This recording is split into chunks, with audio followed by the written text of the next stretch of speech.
He kissed her right there, in front of 500 cameras, under lights bright enough to blind God himself.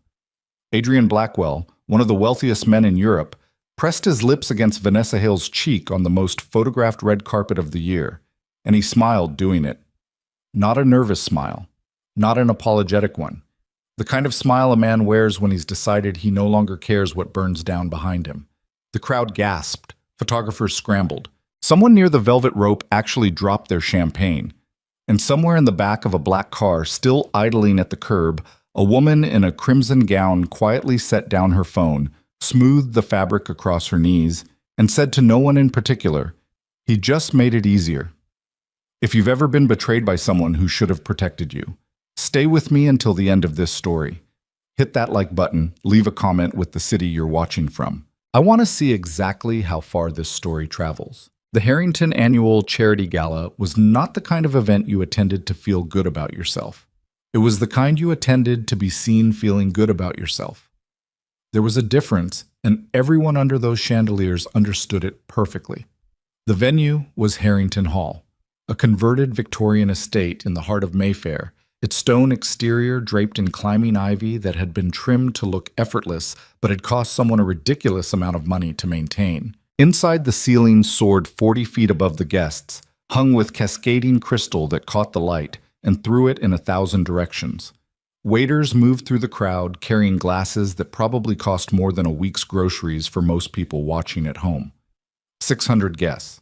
Old money, new money, and people who'd figured out how to look like they had money they didn't. Journalists from 3 continents. Photographers positioned at every strategic corner. Live feed cameras broadcasting portions of the evening to entertainment networks across Europe and North America. It was by any measure the most watched social event of the London season. And Adrian Blackwell had planned his entrance down to the minute. He was 53 years old, and he looked it, but in the way that expensive suits and a personal trainer and 4 carefully maintained residences can make 53 look like a choice rather than a sentence. He was not conventionally handsome. His jaw was too square, his eyes a shade too close together, and there was a hardness around his mouth that photographers had spent 20 years trying to soften with angle and light. What he had was presence, the kind that fills a room not because people like you, but because they're watching to see what you'll do next. Tonight, he stepped out of his gunmetal Rolls-Royce and extended his hand back through the open door. Vanessa Hale took it. She was 31, a rising actress with 2 independent films and a streaming series to her name, talented enough to be taken seriously, beautiful enough to dominate every frame she stepped into. Her gown was gold. Her smile was the kind practiced in mirrors. She looked, to everyone watching, like a woman who believed she had just won something. The cameras erupted. Adrian walked her down the crimson carpet like a man who had rehearsed this, which, 3 weeks later, when a financial journalist from the Continental Review would piece together the timeline. He actually had. He'd tipped off 2 entertainment reporters beforehand. He'd arranged for Vanessa's publicist to confirm her attendance only hours before the event, so there would be maximum surprise. He'd even, according to one source close to his former assistant, specifically requested the carpet be extended 6 feet longer than usual so the walk would be captured at every angle. He wanted the world to see this. He needed them to. Because Adrian Blackwell had spent 22 years married to a woman who was quietly smarter than him, and some part of him, some restless, insecure, deeply foolish part, had decided the only way to feel powerful next to her was to humiliate her first. He leaned in near the halfway point of the carpet, turned toward Vanessa, took her face lightly in one hand, a gesture that read as spontaneous but landed with the practiced ease of a man who'd imagined this moment, and kissed her. Not on the mouth, on the cheek, close to the corner of her lips, the kind of kiss that exists specifically for cameras, the kind that says everything without being technically explicit. The crowd noise broke open. Flashbulbs strobed across the front of the building like lightning trapped in glass. Vanessa's smile widened. She turned toward the cameras and laughed, and the laugh was real. She was genuinely surprised he'd done it here, that publicly, and her surprise read as delight, and her delight broadcast itself across 17 live social media streams in the time it took the nearest photographer to lower his camera and whisper to the woman beside him. Did he just... is his wife? Celeste Laurent Blackwell had not been seen in public in 4 months. That was by design. She was 49 years old, and she had spent the last 11 months doing something that most people in her position would never have had the patience or the nerve to do. She had been preparing, quietly, methodically, and without a single wasted motion. While Adrian attended charity dinners with Vanessa Hale and made sure the right photographers caught them leaving the same restaurants, Celeste had been meeting with lawyers in 3 different countries. While he redecorated his Cannes villa in ways that no longer factored in her taste, she had been conducting private audits of financial structures that had taken her years to understand and less than 6 months to begin quietly dismantling. While he convinced himself that she was either oblivious or simply too dignified to respond, she had been building something patient and precise and almost invisible. She had a file, not a metaphorical file, an actual file, or rather, a set of files housed on a private server under a company name that had no traceable connection to her, that contained documentation of every significant betrayal of the last 7 years. Financial irregularities. Tax shelters structured in ways that regulators in 2 countries would find extremely interesting. A series of transactions between Blackwell Global Holdings and a holding company in Luxembourg that didn't appear anywhere on official filings. Communications, some of them quite damaging, that had been forwarded to her by someone inside his own organization, someone who had watched for years and decided, finally, that loyalty to Adrian Blackwell was a poor investment. She had also, over the course of the previous 18 months, been building something else entirely, but that would come later. Her car arrived at Harrington Hall at exactly 9:02 p.m., 15 minutes after the social media clips of Adrian's kiss had begun circulating. She had timed it that way. She wanted the wound to be fresh when she walked through the door. She wanted people to have already seen it, already formed their opinions, already pitied her, so that what happened next would land with the kind of force that pity, reversed, can generate. Her driver opened the door. She stepped out. The gown was crimson, the exact same shade as the carpet beneath her feet, which was not a coincidence. She had chosen it 3 weeks ago, after confirming through her event liaison that the carpet color for this year's Harrington Gala would be, as it had been for the past several years, that precise and particular red. She wore no statement jewelry, no tiara, no spectacular necklace, nothing that would invite the word overdressed. What she wore instead was a pair of earrings that had belonged to her grandmother, small, dark rubies set in aged gold, and her posture, which was the most expensive thing she owned. She walked. The photographers near the entrance had mostly turned back toward the interior doors, following Adrian and Vanessa inside. But 2 of them caught her the moment she stepped onto the carpet. They didn't recognize her at first. Celeste had been largely absent from public appearances for months, and she looked different than the last photographs. Not older, sharper, like someone had taken everything soft about her face and replaced it with something made to last. Then one of the photographers said out loud, "Wait, is that..." And the cameras turned. She did not pause for them. She did not perform. She walked with the specific kind of calm that comes not from the absence of feeling, but from having moved so completely through the feeling that what remained was pure clarity. Her face was not frozen. It was not the blank, careful mask of a woman trying not to cry in public. It was something else, something quieter and more unsettling. She looked like a woman who had already seen the last page of this story and had decided it was worth reading aloud. At the entrance, a junior event coordinator, a young woman named Priya, who would later describe this moment to several colleagues in extraordinary detail, stepped forward with a tablet to check her name. "Mrs. Blackwell," Priya said, and immediately flushed, because the name felt suddenly, catastrophically wrong to say. "Laurent," Celeste said simply, without breaking stride. "Celeste Laurent." She walked inside. The ballroom registered her arrival the way a room does when someone unexpected enters. A ripple of awareness that moved outward from the entrance in concentric circles, conversation dropping half a register, heads turning in the slow, socially practiced way of people who have learned to observe without appearing to stare. Adrian was near the center bar, Vanessa beside him, already surrounded by the particular cluster of people who materialize around wealth and scandal, the way flies materialize around something dying. He was laughing. He had a drink in his hand. He was, by every external measure, a man who had decided that the best response to blowing up his own life was to act as though the explosion had been the plan all along. He saw her. The laugh didn't stop immediately. The muscles of the human face need a moment to receive new instructions. But it changed, shifted. Something moved behind his eyes that the people closest to him would later describe differently. His assistant, Marcus, who was standing 6 feet away, would say Adrian looked annoyed. Vanessa, who was watching his face with the hypervigilance of someone who has learned to read a man's moods as a survival skill, would say he looked afraid.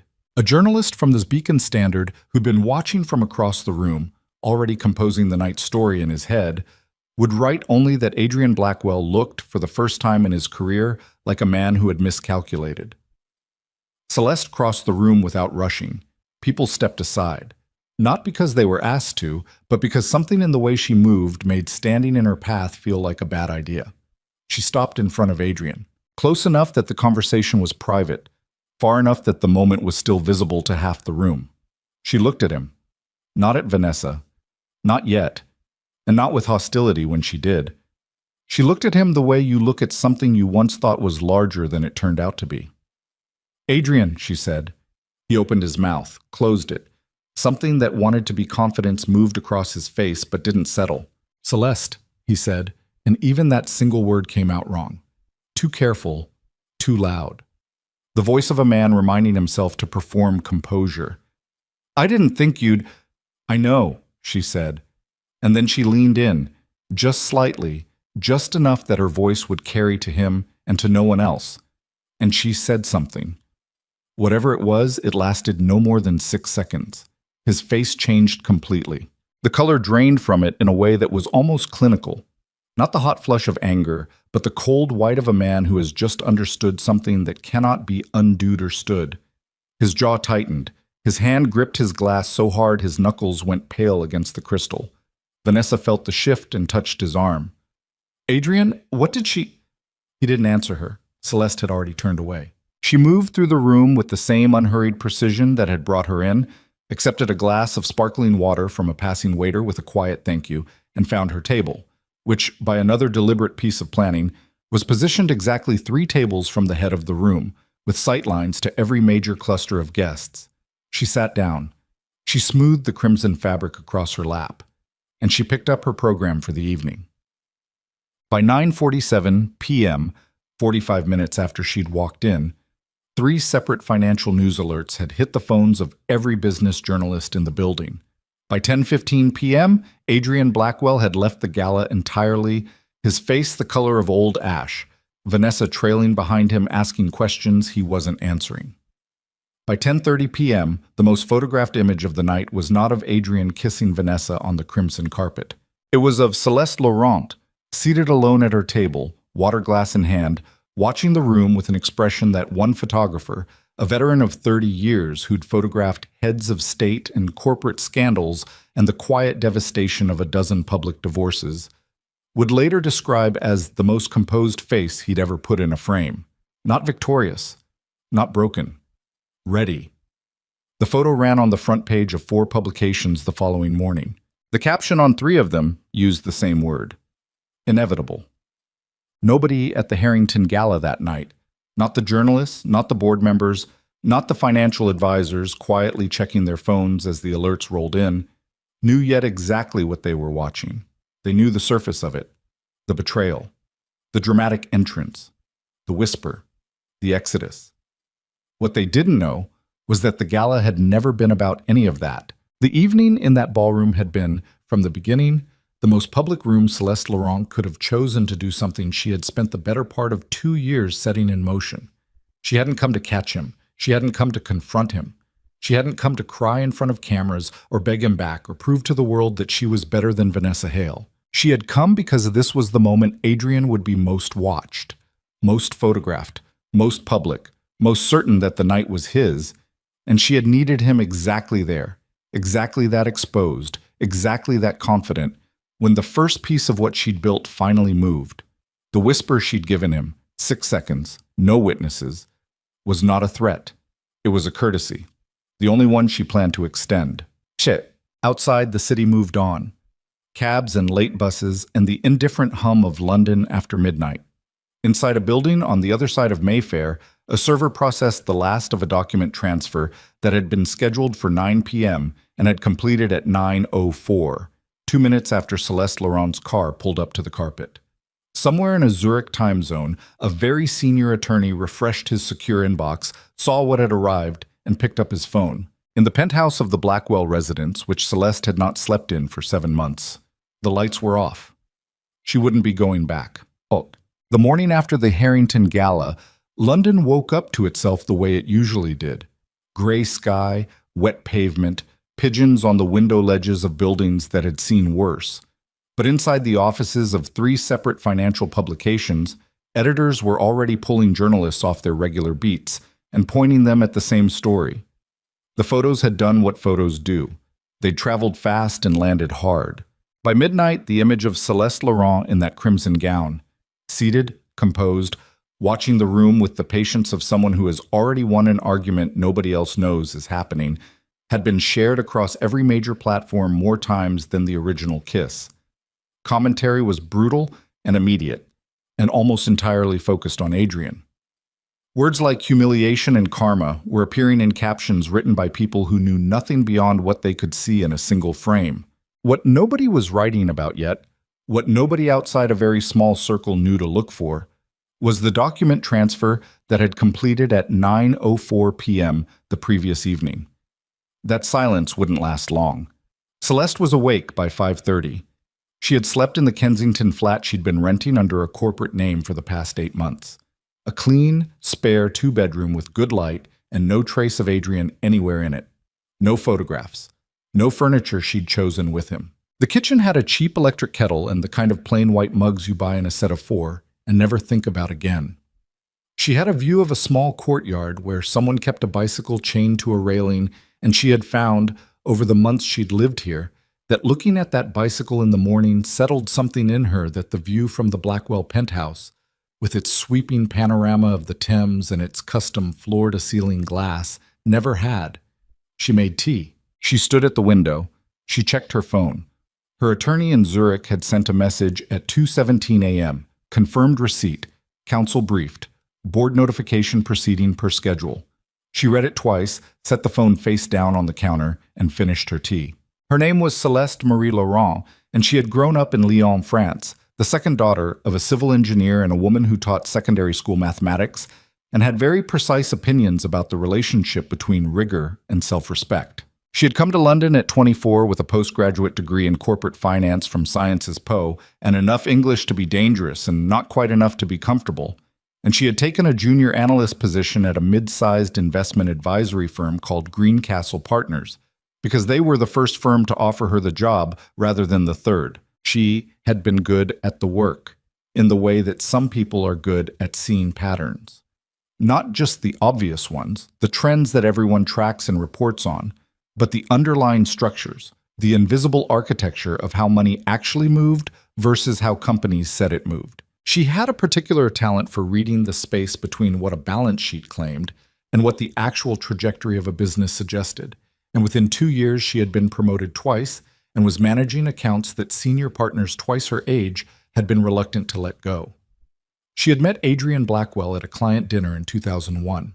He was 31 then, already building what would become Blackwell Global Holdings from a mid-sized property acquisition company his father had left him, and already wearing the particular armor of a man who'd grown up with money, but hadn't grown up with enough of it to feel safe. He was loud in the way that covers uncertainty. He laughed too hard at his own observations. He had opinions about everything and listened to almost nothing, which was, Celeste had thought at the time, either a serious problem or something that could be redirected. She had been wrong about the second part, but she hadn't been wrong about him in every way. There had been something real between them in the beginning. She had believed that for a long time, and she still believed it now, not as comfort, but as simple fact. The early years had been difficult and consuming, and in stretches, genuinely good. Adrian had been capable of generosity when he wasn't frightened. He'd been funny sometimes. He'd listened to her sometimes. In the first years of the marriage, when Blackwell Holdings was still small enough that every decision mattered and the wrong call could have ended everything. He had listened to her more than he'd ever admitted to anyone, and she had given him more than he'd acknowledged to anyone, including himself. That was the part that had taken the longest to grieve. Not the betrayal. The betrayal had been a long time coming, and she had seen the shape of it forming years before it had a name or a face. What had taken the longest was releasing the version of him that had existed before he'd decided he was too important to be honest. She had done that work. It was done. She had moved through it the way you move through something that has no shortcuts, no emotional workarounds, no way out except forward. And she was out the other side now, and what remained was not bitterness, but something cleaner, something that had more in common with arithmetic than with anger. She opened her laptop and began reading the morning briefings. The first financial alert had hit at 9:47 p.m. the previous evening, right on schedule.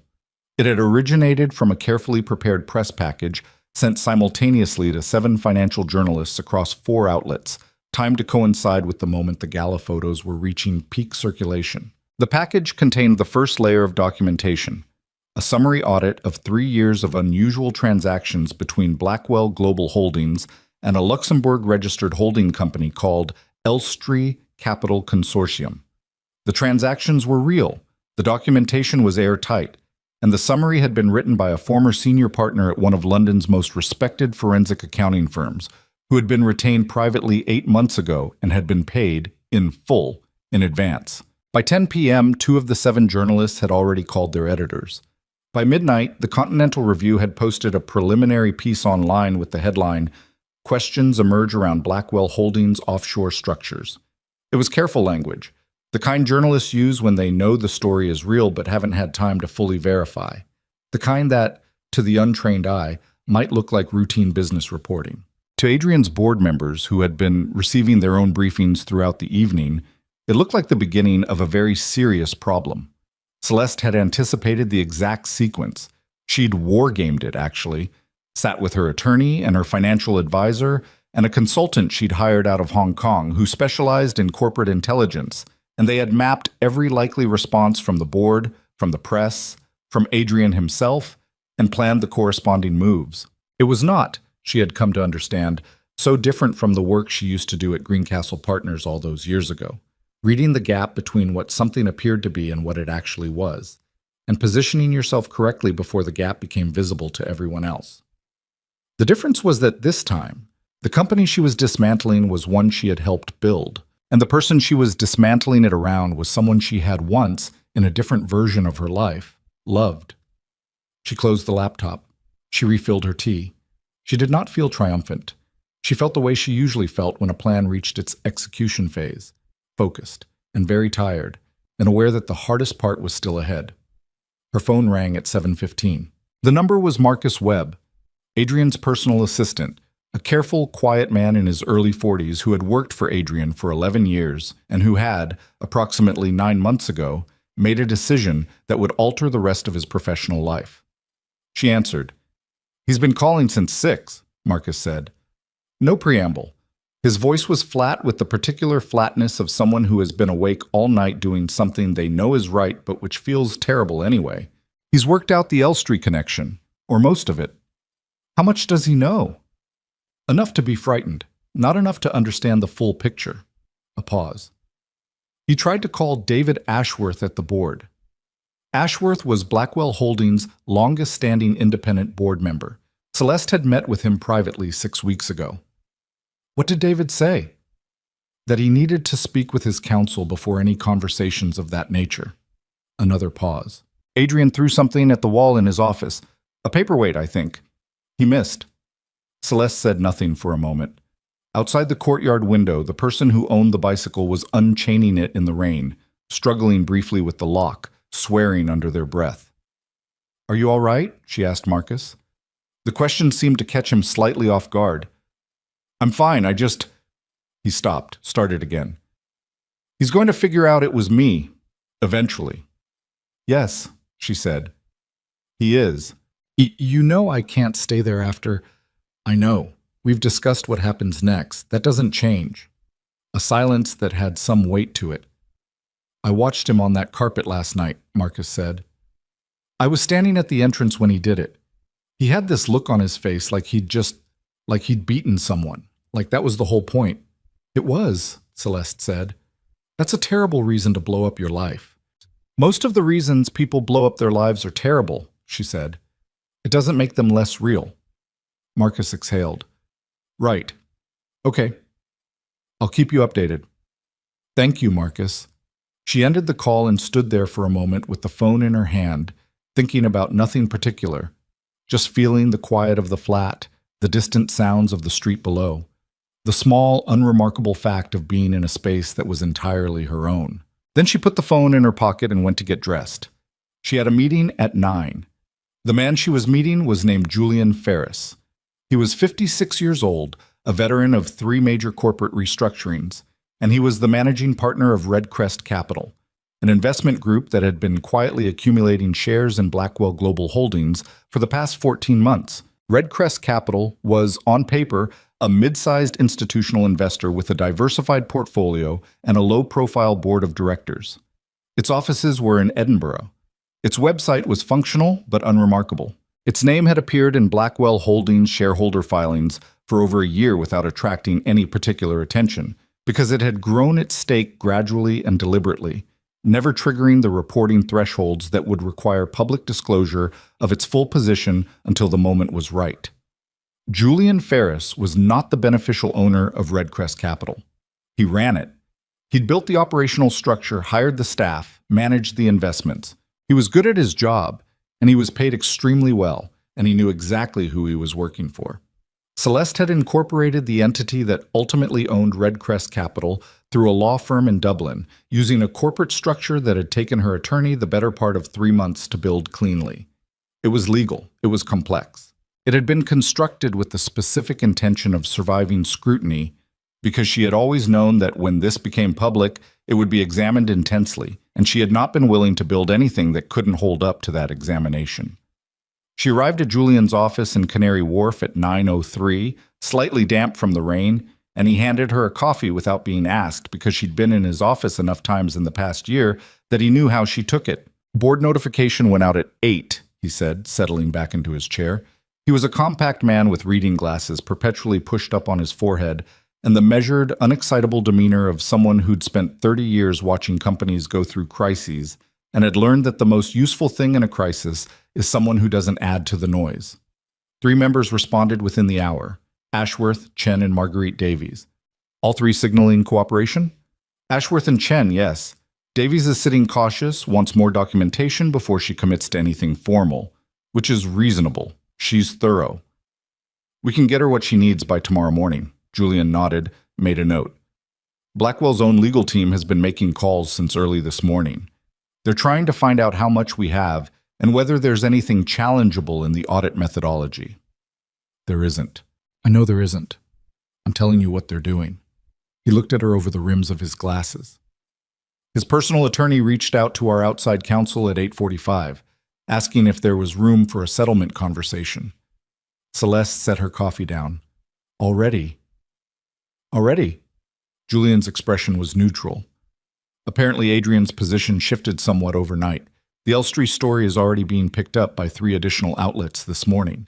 Reuters has a request into the company's PR firm. Once Reuters moves on it, the pressure compounds. Significantly. He paused. Do you want to have a settlement conversation? She thought about it for 3 honest seconds.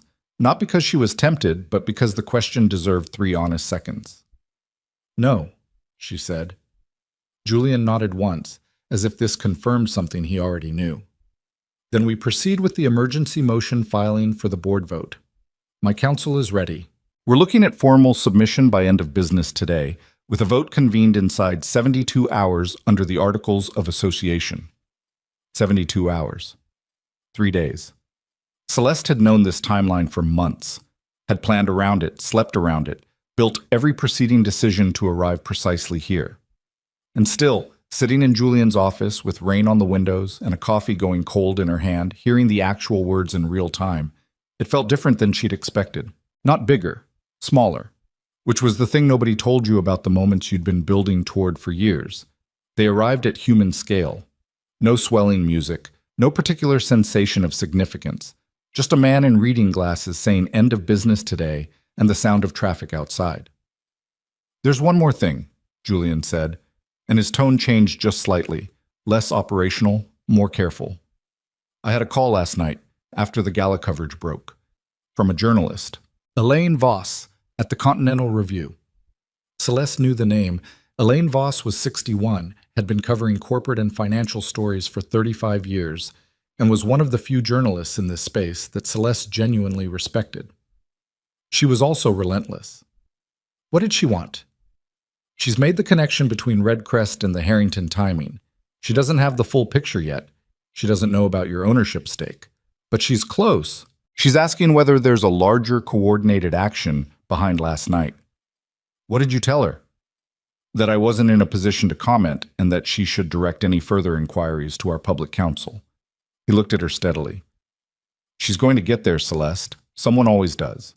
The question is whether you want to be the one who tells the story or whether you want her to piece it together herself. It was a real question. Celeste had thought about it before, in the abstract. Now it was concrete. Not yet, she said. Not until the board vote is complete. Julian nodded. And after? She looked out the window at the rain coming down over Canary Wharf, the glass towers blurred and silver in the wet morning light. There had been a time, not long ago, when she had stood in an office very much like this one and watched Adrian deliver a presentation to a room full of investors, talking about his vision and his strategy and his decisions, and she had sat in the third row knowing that half the strategy in that presentation had come from a conversation they'd had in their kitchen 2 weeks earlier, and she had been quiet about it because that had been the arrangement, and because she had still believed then that the arrangement was temporary. After, she said, I'll tell it myself. Julian allowed himself the smallest suggestion of a smile. Fair enough. She left his office at 10:15 and walked out into the rain without putting her hood up, which was not a statement. She had simply forgotten she had a hood, which was the kind of small, undramatic thing that happened to real people even in the middle of the most significant weeks of their lives. She walked to the car, got in, and asked her driver to take her back to Kensington. On the way, she checked her phone and found 17 messages from numbers she didn't recognize. Journalists, she assumed, and one from a number she did. Her younger sister Sophie calling from Lyon. Sophie was 44, taught art history at a university, and had met Adrian Blackwell exactly twice, and had disliked him both times with a directness that Celeste had, at the time, found both admirable and inconvenient. She called her back. I saw the photos, Sophie said, before Celeste could speak. Her French was fast and unguarded in the way it always got when she was worried. Are you all right? You looked so calm. I couldn't tell if you were actually calm or if... I was actually calm, Celeste said. A pause. Really? Really? Because there is a photo of you that is everywhere this morning and you look like you are about to either destroy something or, I don't know, take over a country. Neither, Celeste said. People are saying things about you, very dramatic things. Someone called you an ice queen. I know. Someone else called you. Sophie paused, and Celeste could hear her scrolling through something. The most composed woman in the history of public humiliation. That one is slightly better. Celeste. Sophie's voice dropped the speed and became something quieter. Tell me what's actually happening, not the business part. I know there's a business part, and I know you've been working on something for a long time. I mean, are you okay? Not the composed version, the actual version. And here was the thing about Sophie. She was the only person in Celeste's life who could ask that question and mean it in a way that required a real answer, not a performance of honesty, actual honesty. Celeste looked out the car window at the rain-gray streets. A man was arguing with an umbrella on the corner. One of the ribs had snapped, and he was trying to hold it open anyway, which wasn't working, and he looked more resigned than angry about it, which somehow made it worse. I don't know, she said, which was honest. I've been so focused on the mechanics that I don't know what I feel underneath the mechanics. I haven't had time to look. That is the most you-sounding thing you've ever said to me. Is that a criticism? No, Sophie said. It means I'm glad you're still in there. A beat. Mama would have liked this. Not the betrayal. She would have hated him for that. But the rest of it, the way you handled it, she would have been very irritating about it. She would have told everyone. Celeste laughed. It was a small, brief laugh, the kind that comes from somewhere genuine. She would have put it on a Christmas card. Absolutely, with a photograph. They talked for another 10 minutes. Not about Adrian, not about the board vote, or the documents or Redcrest Capital. About Sophie's students, about the renovation Sophie's husband had been attempting on their bathroom for 4 months without apparent progress, about a restaurant in Lyon that Sophie insisted Celeste had to visit when this was all over. When she hung up, the car was pulling into Kensington. Celeste sat for a moment before getting out. The driver, a quiet man named George, who had been driving for the corporate account she used for 6 months now and had never once asked her anything personal, met her eyes briefly in the rearview mirror. "Shall I wait?" he asked. "No," she said. "I'll be a while." She went upstairs. She made more tea she didn't drink. She sat at the table with her laptop open and worked through the afternoon, reviewing legal documents, responding to her attorney, preparing a summary for Julian to use in the formal board notification package that would go out before close of business. Somewhere around 3 p.m., her phone buzzed with a text from a number she recognized as belonging to Vanessa Hale's publicist. She stared at it for a moment, then set the phone down without responding. Whatever Vanessa was going through today was not Celeste's responsibility. She felt something about that. Not satisfaction, not cruelty. Something more like the particular blankness of understanding that some situations don't belong to you, even when your name is written all over the edges of them. Vanessa Hale was a 31-year-old woman who had made poor choices about a man who had lied to her too, in his own way, and whatever was unraveling for her today was between her and the decision she'd made. Celeste was not her enemy. She was simply not her concern. By 5:30 p.m., the formal board notification had been filed. By 6 p.m., the Continental Review had published a second piece, significantly more detailed than the first, citing multiple sources with knowledge of the audit documentation, naming Elstree Capital Consortium explicitly, and noting that an unnamed institutional investor had accumulated a significant stake in Blackwell Global Holdings. By 6:45 p.m., Blackwell Global Holdings stock had dropped 11% in after-hours trading. By 7 p.m., Adrian Blackwell's personal attorney had made 3 more calls requesting a settlement conversation. The third call had been placed directly to Celeste's personal phone, a number she had never given Adrian's attorney and which he had obtained through means she didn't particularly care to examine.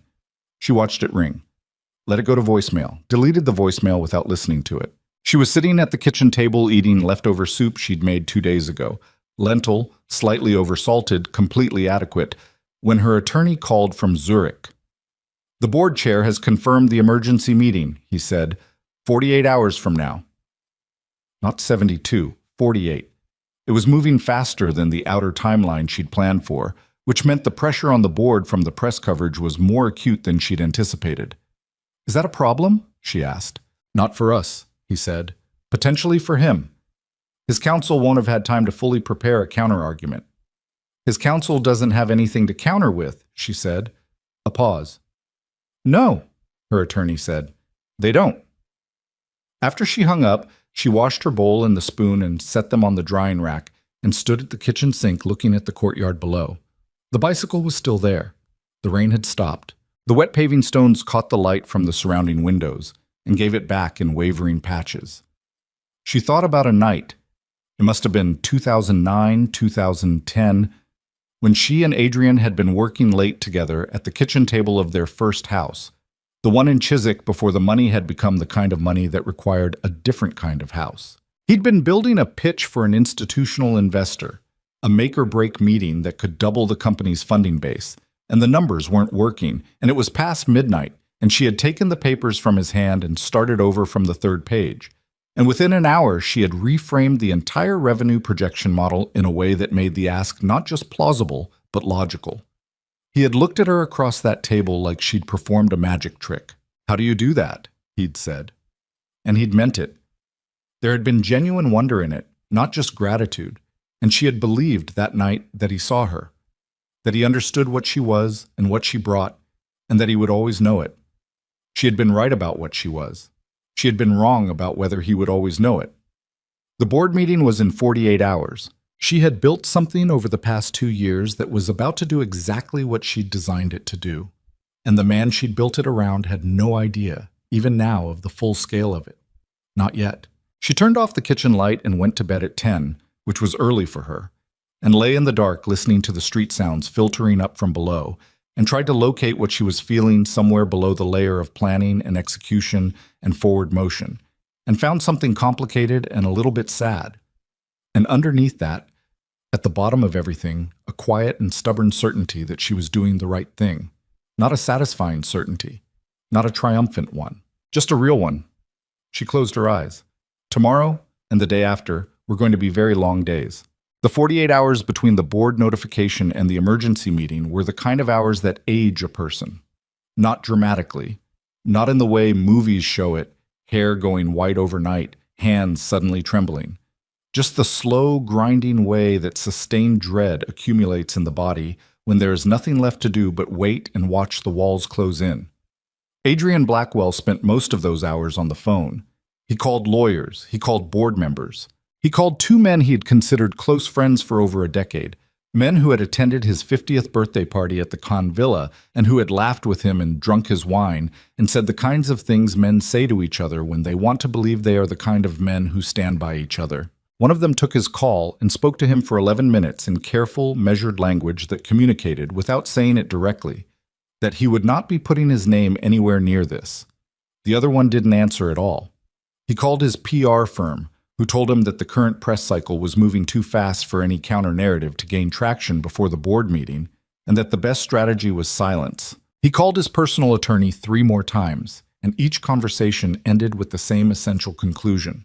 The documentation was real, the audit was sound, and the only meaningful question was how much worse it would get before it stopped getting worse.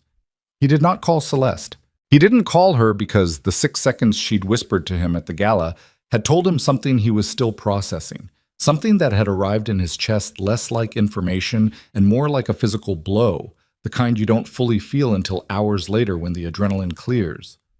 What she'd said was short and specific, and it had contained a number that told him exactly how much she knew, because it was a number that almost nobody else in the world knew.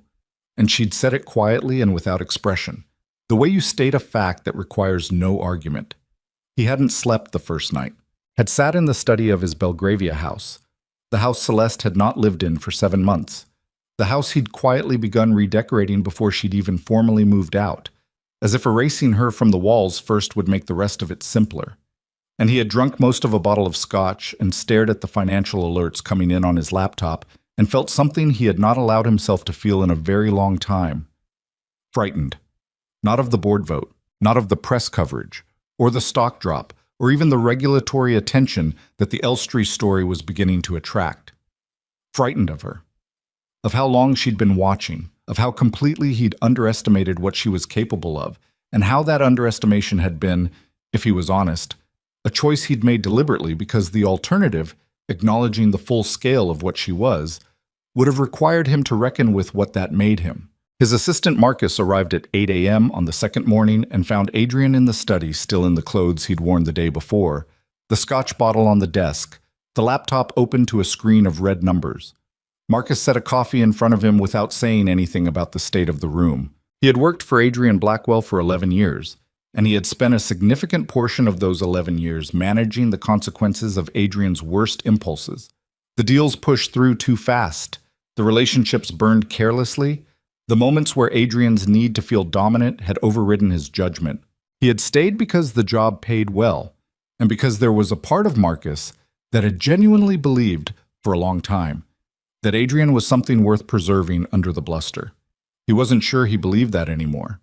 Hadn't been sure for a while now. The Reuters piece went up at 6 this morning, Marcus said. They've named Redcrest Capital explicitly. They have a source saying the stake is above 20%. Adrian looked at him. His eyes were the eyes of a man who hadn't slept and knew it showed and couldn't summon the energy to perform composure. Do they know who owns it? Not in print, but Voss at the Continental Review is close. She's been making calls since yesterday. How close? Marcus hesitated for exactly 1 second too long. Adrian's jaw tightened. How close, Marcus? She has the Dublin corporate structure. She doesn't have Celeste's name yet, but she has the layer below the surface. Once she goes one more level in, it's over, Adrian said. Not a question, just a statement, flat and without inflection. The kind that comes out when a person stops fighting the truth and simply says it. Marcus didn't respond to that. He looked at the scotch bottle, then at the window, then back at Adrian. Your attorney called. The board chair formally confirmed the meeting for tomorrow morning, 9 a.m. I know. He wants a pre-meeting call with you at 7 to discuss positioning. I know. Adrian was quiet for a moment, then he said without looking up, Did you know? The question landed in the room with a particular weight. Marcus kept his expression neutral, which was an answer in itself. Know what? About Red Crest. About what she'd built. Adrian's voice was not angry, which was somehow worse than anger. You were there for all of it, Marcus. The board meetings, the investor calls. She would have needed information, real-time information, about our financials, our board relationships. He looked up then. Someone was giving it to her. The silence in the room was the kind that has a shape to it. If you're asking whether I helped her, Marcus said carefully, you should talk to your attorney before I answer that. Something moved across Adrian's face. Recognition, and something uglier than recognition. Something that was half fury and half the particular grief of understanding that the people around you saw you more clearly than you wanted to be seen. He looked at Marcus for a long moment. Then he looked back at his laptop. Get out, he said. Quietly. Without violence, just exhaustion. Marcus picked up his jacket from the back of the chair by the door. I'll forward the attorney's call details to your phone. He paused at the door. He was not a man given to speeches, and he did not give one now. But he said, in the same quiet register, for what it's worth, and I know it probably isn't worth much right now, what you did on that carpet was a rotten thing to do to someone, and she was better to you than you deserved for a long time. He left before Adrian could respond. Adrian sat alone in the study, in yesterday's clothes, in the wreckage of the morning, and looked at the stock ticker cycling through numbers that would have been unthinkable 72 hours ago. Blackwell Global Holdings was down 19% in pre-market trading. By the time the London market opened at 8 a.m., it would be worse. The news broke fully at 10:47 a.m., when Elaine Voss published her third piece in the Continental Review under the headline, The Hand Behind Red Crest, How Celeste Laurent Quietly Built the Weapon That Dismantled Her Husband's Empire. It was, by any measure, a remarkable piece of financial journalism. Voss had worked fast and had worked carefully, and what she'd assembled in less than 48 hours was a reconstruction of 18 months of corporate maneuvering that read, as several commentators would note throughout the day, less like a revenge plot and more like the kind of long-range strategic architecture that most corporate executives paid teams of people to design for them. She had it substantially right. Not every detail. There were 2 factual errors in the piece, both minor, both corrected in a follow-up note published that afternoon. But the essential shape of it was accurate. The Dublin corporate structure, Red Crest's accumulated stake, the coordinated timing of the audit document release and the Harrington Gala, the forensic accounting firm, the board notification. What Voss didn't have and wouldn't have until Celeste chose to give it was the inside story, the why of it. The human architecture underneath the legal and financial architecture. The piece spread across every major outlet within the hour. Financial reporters who had been covering the Elstree story picked it up and began adding to it. Social media erupted in the particular way it does when a story that was already dramatic becomes suddenly, significantly more dramatic. When the person who appeared to be the victim of a narrative reveals themselves to be the author of it. The reaction split in ways that were predictable and a few ways that weren't. The financial press was largely analytical, focused on the mechanics of the share accumulation and the regulatory implications. The general media was louder and less careful, reaching for superlatives and archetypes. Scorned wife, corporate mastermind, the woman who played the long game. Social media was a chaotic mix of genuine admiration, performative outrage about the methods, and a significant volume of commentary that had more to do with people's existing feelings about wealth and power and gender than with anything specific to Celeste Laurent. What almost nobody was writing about in all of this was the part that Celeste had actually found most significant. Not the revenge, not the strategy, not even the transfer of power, which was still in progress and whose outcome was not yet formally settled. What mattered was the work. The actual work that the company had been doing and could continue doing if it was run competently and honestly, which it had not been, not fully, for years. The 640 people who worked for Blackwell Global Holdings and whose livelihoods had been at the mercy of Adrian's decisions. The institutional investors who had trusted the company with real money based on financial reports that had not told the complete truth. That was the thing she'd been carrying longest, not the personal betrayal. That had been its own separate grief processed separately, put away. What had kept her working through those 18 months of preparation, kept her in rooms with lawyers and accountants and corporate intelligence consultants when she could have simply divorced him and taken her share and been done with it, was this. The fact that the company was real. That it had real weight and real consequence. And the man running it had been treating it like a personal toy for years, extracting value for himself while the structural foundation quietly cracked. She was going to fix that, if the board cooperated, which, based on the calls her attorney had been fielding since morning, they were now strongly inclined to do. She was at Julian Ferris's office in Canary Wharf when the Continental Review piece went live. Julian had been refreshing his news feed throughout the morning, and he turned his laptop around so she could read the headline. She read it. Read the first 3 paragraphs. Set the laptop back facing him. She got it mostly right, Celeste said. The Dublin layer surprised me. I didn't think she'd get there that fast.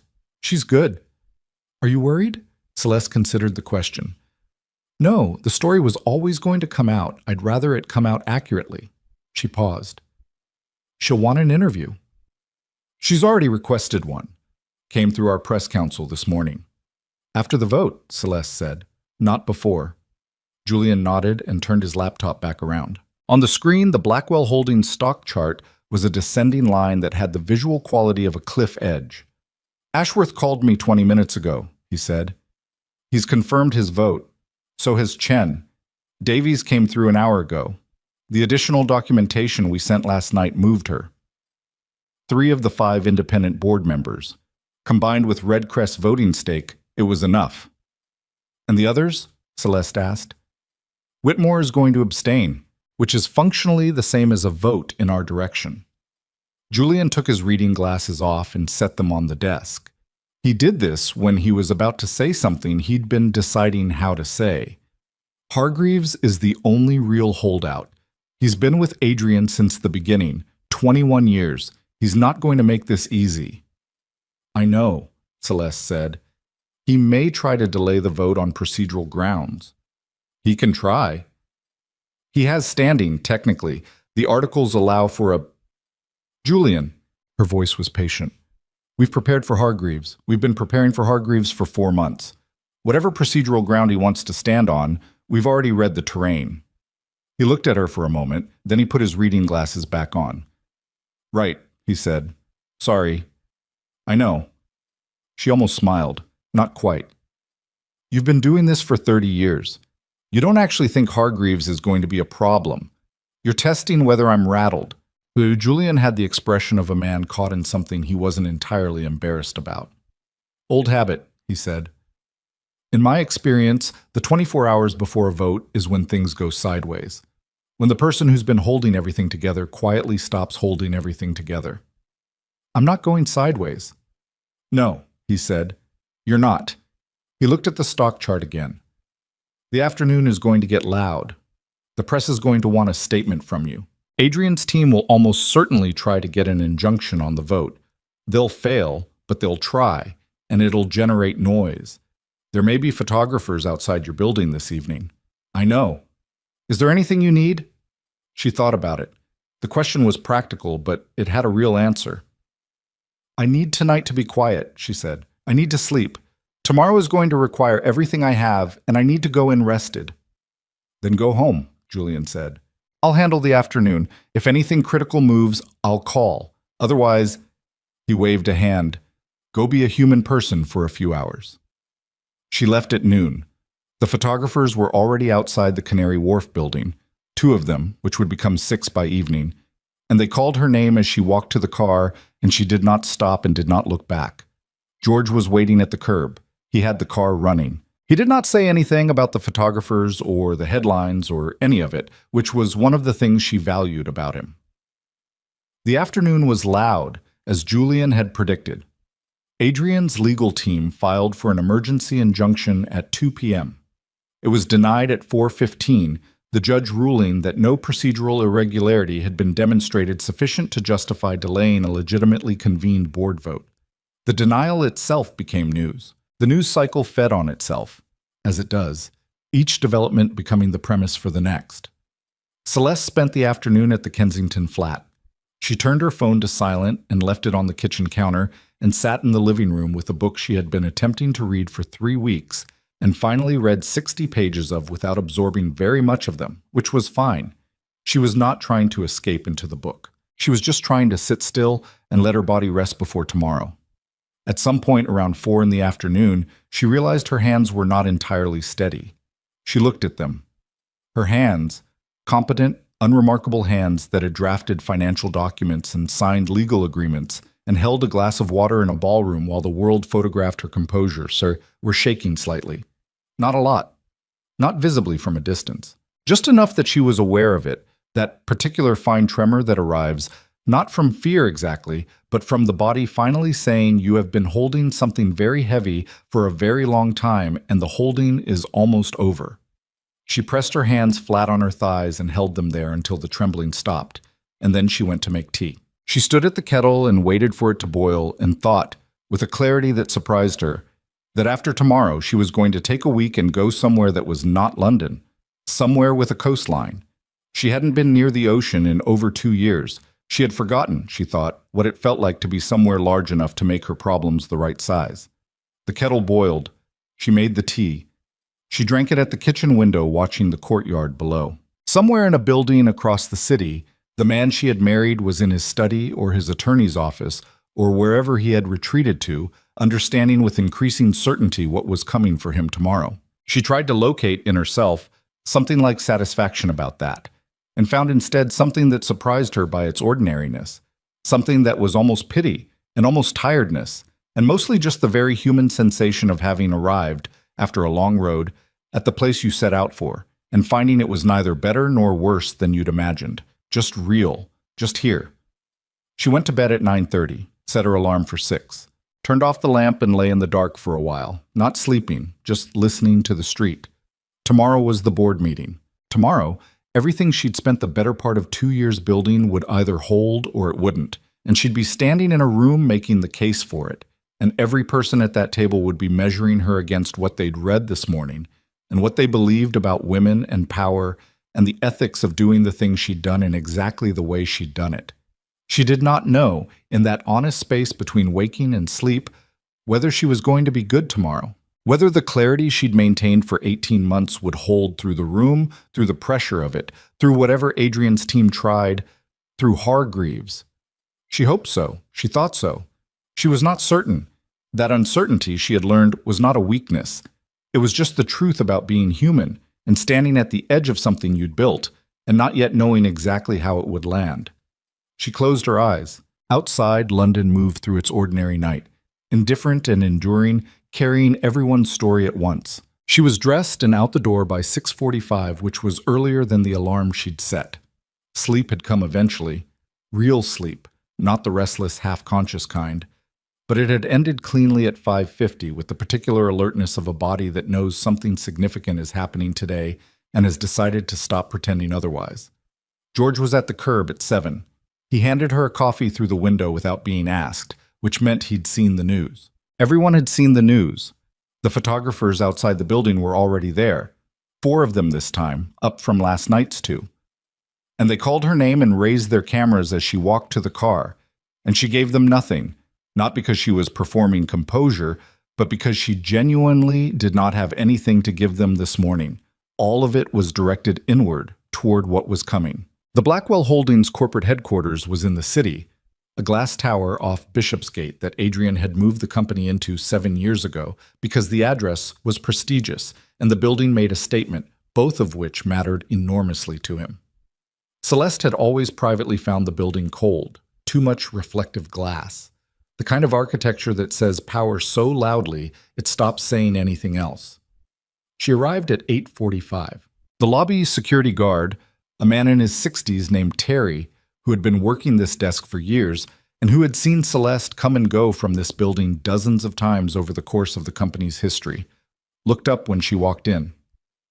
Something crossed his face that was not quite surprise and not quite recognition.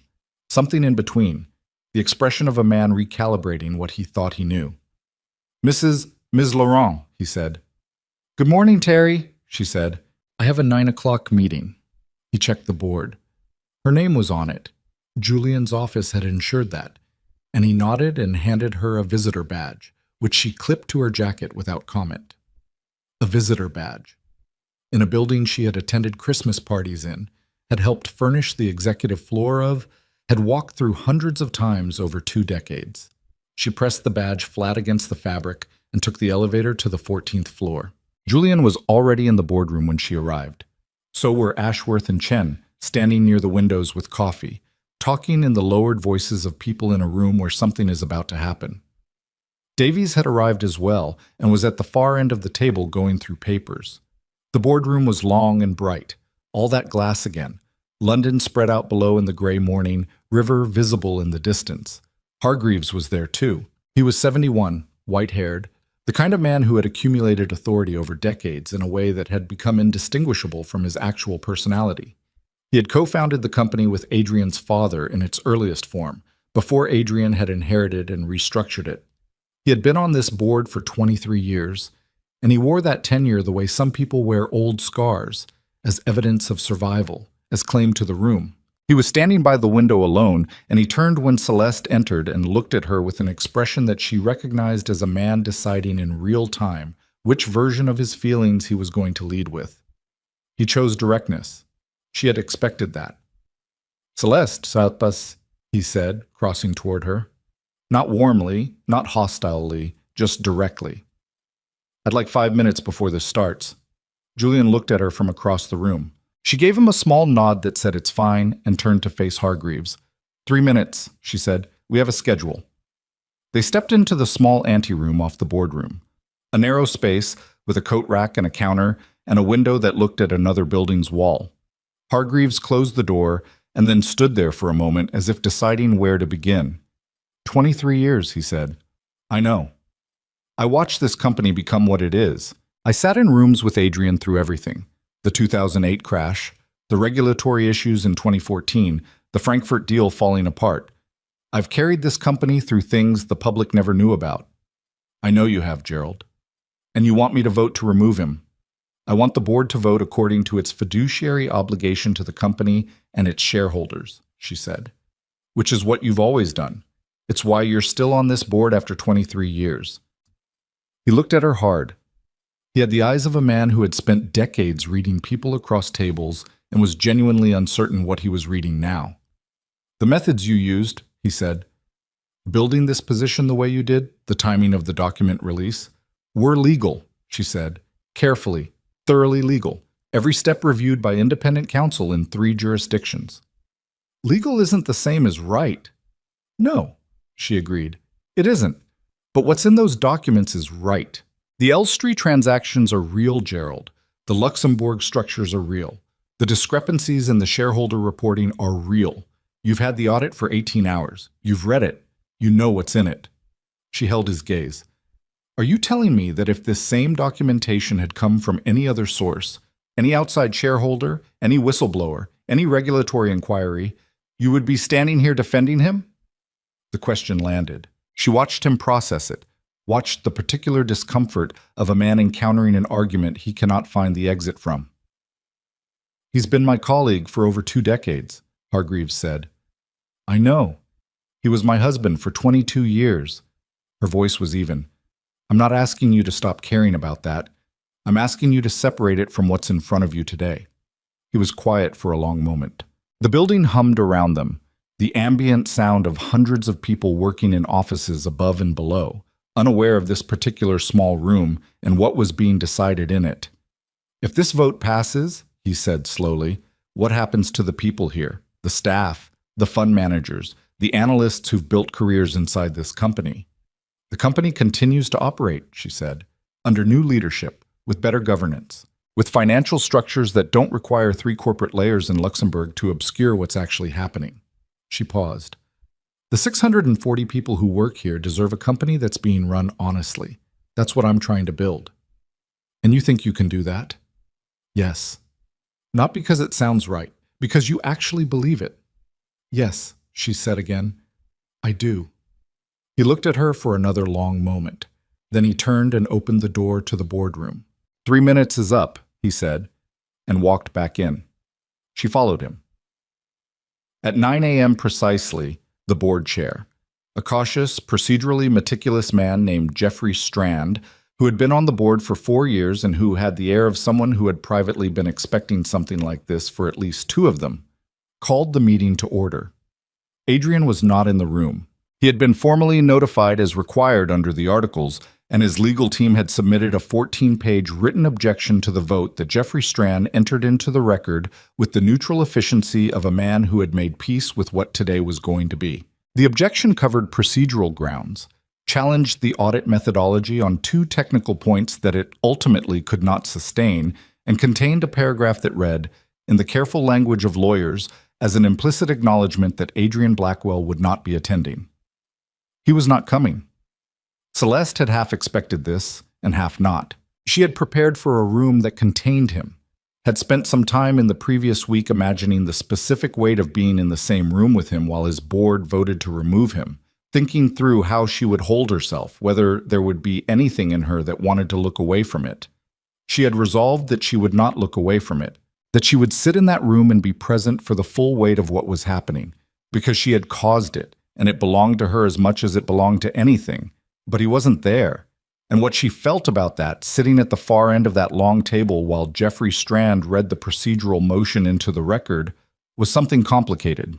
Not relief, not disappointment. Something closer to the particular sadness of watching a person you once knew well make themselves smaller than they actually are. Adrian Blackwell was many things, most of them not good, some of them genuinely terrible, and he had hurt her in ways that had taken years to work through.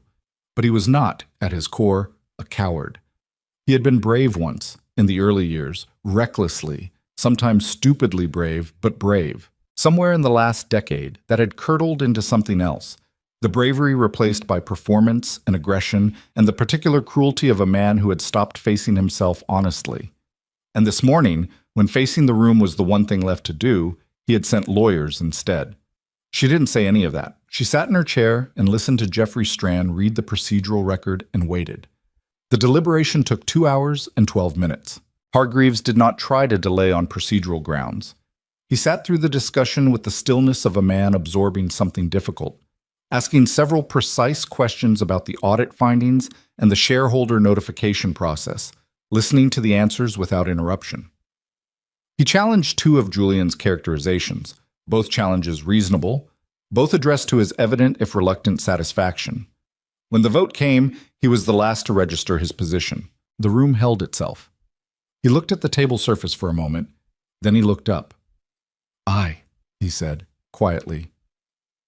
With the weight of a man who knows what he's ending, the vote was 5-0, with Whitmore's abstention noted in the record. Jeffrey Strand noted the result, noted the time, 11:22 a.m. Noted that the resolution to remove Adrian Blackwell as Chief Executive Officer of Blackwell Global Holdings had carried. He set his pen down and said, to no one in particular, in the muted tone of someone completing a difficult piece of administrative work, "The resolution passes."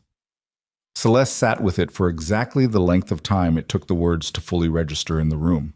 Then she said, "Thank you," to no one in particular either, and looked at her hands flat on the table surface, and felt something that was not triumph, that she had promised herself she would not call triumph, because the word was wrong for it, and had always been wrong for it. What she felt was something rawer and less legible than triumph, something that had grief mixed into it, and exhaustion, and the particular sensation of having poured most of yourself into something for a very long time and reached the end of it and not yet knowing what you are when that thing is no longer the thing you're building. Julian, across the table, met her eyes briefly. He gave her nothing performative, no smile, no congratulatory expression, just a look that said it held and looked away again. That was enough. The practical aftermath of the vote began immediately, as practical aftermaths do. Jeffrey Strand outlined the process for interim leadership, the regulatory notifications required, the press statement that would need to go out before markets closed. Ashworth raised the question of legal exposure. How quickly the forensic audit findings would need to be formally referred to the Financial Conduct Authority, what the company's disclosure obligations were, what timeline the board was operating under. Celeste answered these questions with the same clarity she had brought to every other room in the past 2 years. She had thought through all of it. She had documentation ready for all of it. What had looked to the outside world, and even to some inside this room, like an act of personal retribution was, from where she stood, first and foremost a governance intervention. The personal part was real and had been its own separate process. What happened in this room today was about the company. She believed that. She needed them to believe it too, and she could see as the meeting progressed that most of them did. Hargreaves left at 1 p.m. without speaking to her again. She watched him go. His particular gait, the set of his shoulders, the way he carried something she suspected was going to take him a while to work through. She did not follow him. She had said what needed to be said in that anteroom. The rest of it was his. The press statement went out at 2:45 p.m.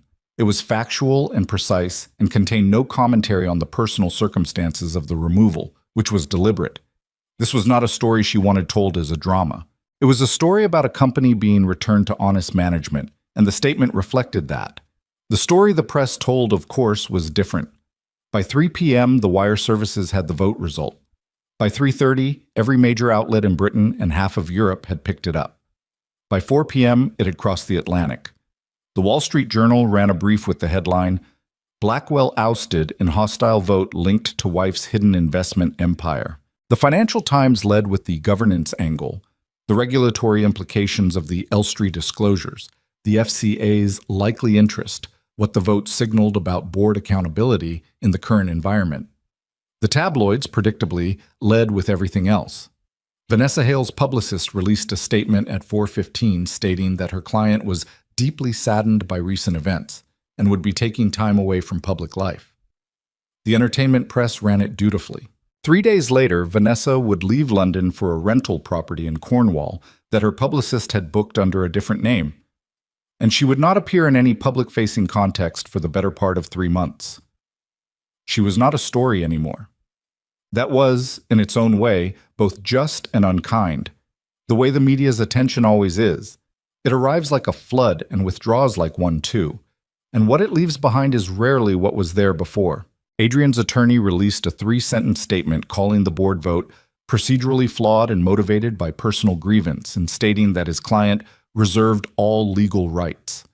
The statement was the kind that gets issued when there is nothing substantive left to say, but saying nothing feels worse. Nobody with any knowledge of what had actually transpired in that boardroom today found it credible, and nobody was quoting it by the following morning.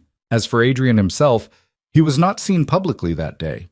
His Belgravia house had photographers outside it from early afternoon, but the curtains were drawn and no one came or went.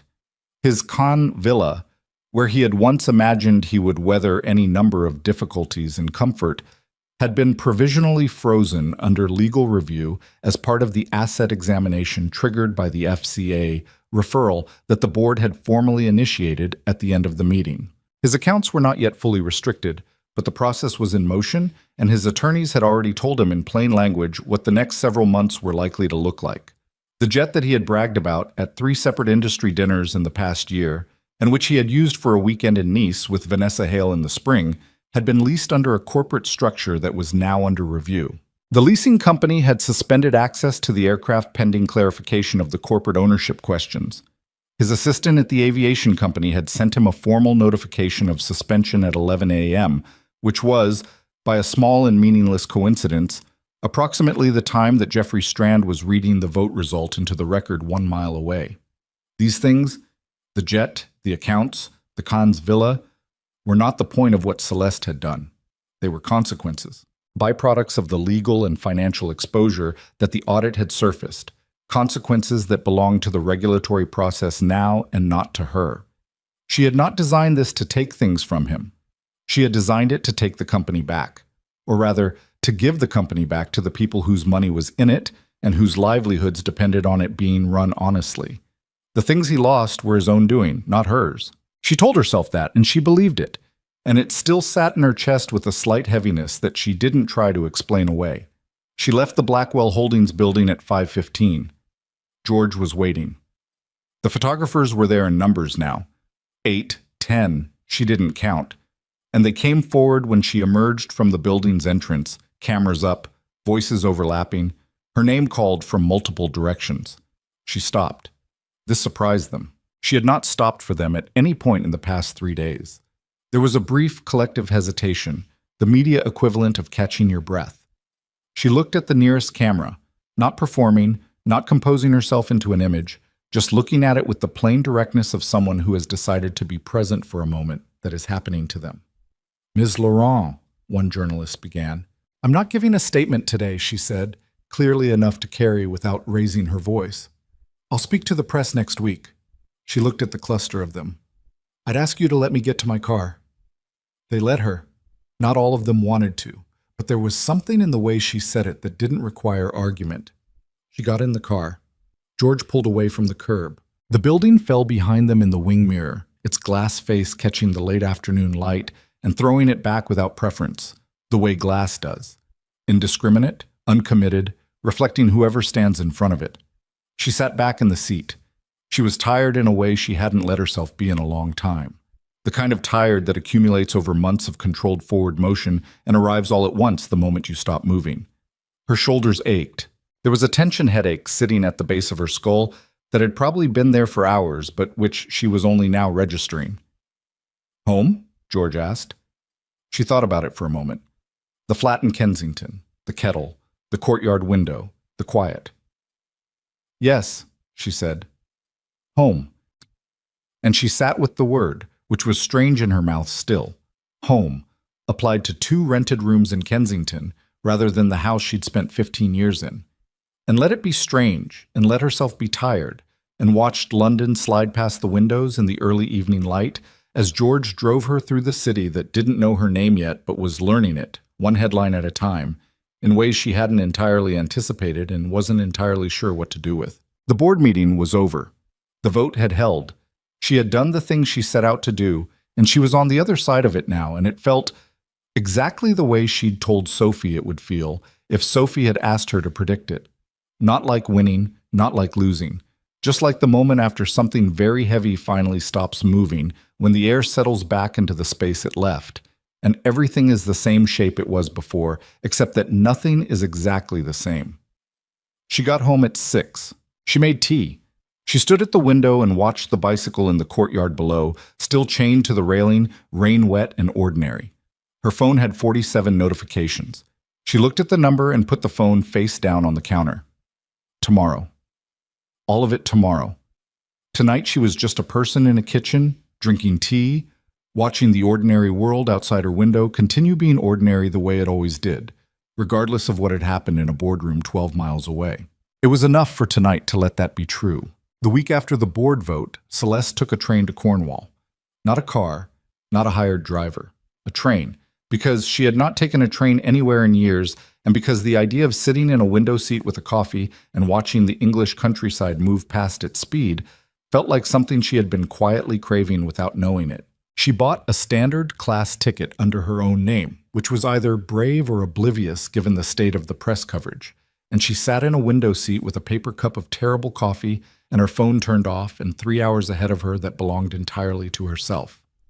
Nobody recognized her. Or if they did, they had the particular English quality of pretending not to, which was essentially the same thing and equally welcome. She had rented a cottage outside a small coastal village, 2 bedrooms, a kitchen with an unreliable oven, a view of the water from the front window if you craned your neck slightly to the left. It had been booked through the same corporate account she used for everything, which meant that technically the week was billable, which made her laugh briefly and alone in the cottage's small living room when she thought of it. Even rest, itemized. Some habits were deeply embedded. Sophie called the first evening. Are you actually at the ocean? Sophie asked, and Celeste could hear the particular tone her sister used when she was simultaneously pleased and suspicious. I can see it from the window, Celeste said. If I lean. That's not the same thing. It's close enough. Go outside, Sophie said. Go stand at the water. Actually do it. Don't describe it to me as a strategy. Celeste looked at the window. The evening light was doing something dramatic over the water, turning it the color of hammered copper, the horizon soft and blurred. It's cold, she said. You survived 22 years of a bad marriage and a 2-year corporate siege. You can survive cold. Celeste went outside. She stood on the rocky path above the waterline with the wind coming off the channel and doing what wind does, pulling at her hair, getting into the gap between her collar and her neck, reminding her body that it existed in weather, in a physical world, in a life that had dimensions beyond conference rooms and legal documents and the screen of a laptop at midnight. The sea was loud and indifferent, and it smelled of salt and something older than anything she could name, and she stood there for a long time without thinking about anything specific. Are you still there? Sophie asked through the phone. Yes. And? Celeste looked at the water. It's cold, she said, and very large. Good, Sophie said. Stay outside for at least an hour. I'm serious. She stayed for 2. That week in Cornwall was not a transformation. She did not arrive broken and leave healed because she was not broken in the first place. Dented, exhausted, scraped in places that wouldn't be visible from the outside, but not broken. What the week gave her was not healing so much as space. Room to let the previous 2 years decompress inside her without having to manage the decompression. Room to sit with the complicated things she felt, and let it be complicated without trying to categorize it or resolve it on a timeline. She walked the coastal path every morning, even when it rained, which it did on 3 of the 7 days with the casual thoroughness of Cornish rain. She cooked badly in the unreliable oven and ate the results without complaint. She slept 8 hours a night, which she had not done consistently and longer than she could precisely remember. She read 2 books, actually read them, absorbed them, held opinions about them, and she sat in the evenings watching the light change over the water and let herself be a person who was not currently in the middle of something. On the 4th day, she allowed herself to think about Adrian, not strategically, not in terms of the legal proceedings that were now moving under their own institutional momentum, beyond anything that required her direct involvement. Just as a person she had known, as the man she'd married and built a life alongside, in all the complicated, imperfect ways that life had actually been. She had loved him. She had told herself this before, had repeated it as fact, but in the context of the past 2 years, it had always been attached to what came after it. The betrayal, the documentation, the end game. Sitting on the coastal path with wind pulling her hair into her face and no particular agenda to maintain, she let it exist without what came after. She had loved him. The early years had been real. The kitchen table in Chiswick at midnight, working through numbers together, the way he'd looked at her when the pitch came together, that had been real. His laugh, which was louder and less guarded than the rest of him, which she had not heard in years before the marriage ended, that had been real. It didn't redeem what he'd become. It didn't make the betrayal smaller or the choices he'd made more forgivable. It just meant that what she'd lost was not nothing, and that the grief for it was not irrational, and that she was allowed to carry it without it meaning she was still attached to him. She'd done enough reading over the past years about what it means to leave something that wasn't entirely bad, that had been real and then became damaging and then became untenable. The human thing, the thing that surprises people, is that the grief doesn't care about the resolution. You can do the right thing and still grieve the thing you did it to end. The grief doesn't mean you were wrong. It just means you were human and the thing was real. She thought about this on the coastal path. Then she thought about the unreliable oven and whether there was any possibility it would cooperate this evening with the fish pie she was planning to attempt. She decided there probably wasn't, and the ordinariness of that decision, arriving in the same space as the more profound one, felt exactly right. That was how it actually went, the significant and the mundane taking turns, sharing the same brain, neither one crowding the other out entirely. She did not cry for him. She had done that work earlier, privately, in the Kensington flat on the nights when the planning stopped, and the reality of what she was doing and why she was doing it had moved through her fully. She had cried then, alone in the dark, and it had been ugly and unsatisfying and exactly as necessary as she'd known it would be. She was not going to cry now. But she let herself feel the weight of it, standing at the edge of that cold channel with the wind in her hair, and she let it exist without rushing it somewhere else. On the 6th day of the Cornwall week, she sat down at the cottage table and wrote a letter she had been composing in her head for 3 months. It was not to Adrian. It was to Marcus Webb. She had thought carefully about what Marcus had sacrificed. 11 years of his career, his professional reference base, the particular kind of quiet loyalty that some people extend to their employers at significant personal cost. He had left Blackwell Holdings the morning after the board vote, not fired, technically, though the environment would have made staying impossible. And he had done so without a public statement and without seeking any kind of recognition for the role he'd played. He had been, in his own way, one of the essential instruments of everything she'd accomplished, and he had paid for that in ways that couldn't be fully compensated, but that she intended to address as directly as she could. She wrote to him on paper, which felt right for the occasion. She thanked him in language that was specific and personal and that named what he'd actually done, rather than reaching for abstractions. She told him that she was actively building a new leadership structure at Blackwell Holdings, and that she wanted him involved, if he was willing, not as Adrian's assistant, but in a role that reflected what he actually was, which was a man with institutional knowledge, sharp judgment, and an ethical floor that had proven, under real pressure, to be solid. She also told him that she had set aside a separate private arrangement, worked out with her attorney in the weeks before the board vote, anticipating this, that would address the financial exposure he'd incurred by leaving. She told him it was not charity and not a reward for what he'd done. It was a correction for what was owed. She sealed the letter and addressed it and drove to the village post office the following morning and sent it, and the act of sending it was small and took less than 5 minutes. But something settled in her chest when she walked back out into the weak morning sunshine, and she understood that settling as a kind of completion, not the full completion of everything. That would take years, and some of it would never fully complete, and she had made her peace with that. But this particular piece, finished. Done. The train back to London was on a Sunday afternoon. The same window seat, another paper coffee, the same countryside in reverse. She turned her phone on somewhere around Bristol and let the notifications arrive. There were many of them, and scrolled through them with the same detached efficiency she'd been applying to all of it for months. Her attorney had sent a summary update on the FCA referral process. Julian had forwarded the interim leadership proposal that she'd asked him to develop. A headhunter she'd retained had sent profiles for 3 potential senior hires. And there was one message, from a number she no longer had saved but recognized. It had been sent at 11:14 p.m. on Thursday, the 4th day of her Cornwall week. I know you won't respond to this. I'm not sure I'm sending it expecting you to. I've been trying to figure out what to say for a week, and this is the best I have. I was wrong. Not about specific things, about the fundamental thing. You deserve better than what I gave you.